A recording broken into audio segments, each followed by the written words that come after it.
After several months of being grounded following a series of crashes, the indigenous Advanced Light Helicopter Dhruv is clear to resume services with the Indian Army and the Air Force. Navy and the Coast Guard variants are still grounded. Only the Air Force and the Indian Army version are cleared for service. Let me go across to my colleague Vishnu Shom for more on this. Vishnu, just put this in perspective, for our viewers. How important is this? And of course, what will be the impact in the current crisis of Dhruv being pressed back into services?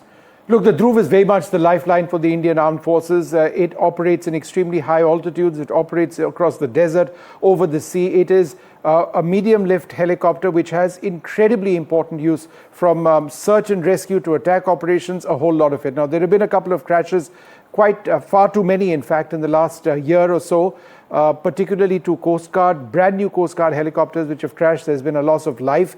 There's been a concern over that particular variant of the Dhruv, and they tried to identify what the problem was. There appears to have been some sort of a manufacturing or a design defect.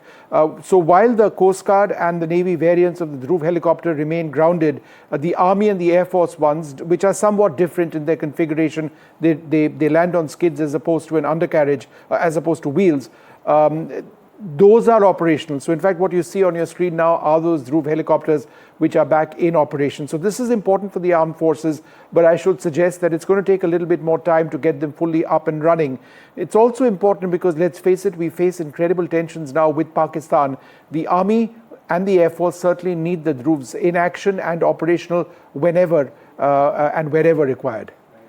Right, Vishnu, stay on with me. We'll talk a little bit more about the strengths of the armies of both India and Pakistan at a time when the world is looking at what would be step next. But stay on with me, Vishnu. We'll talk more about that.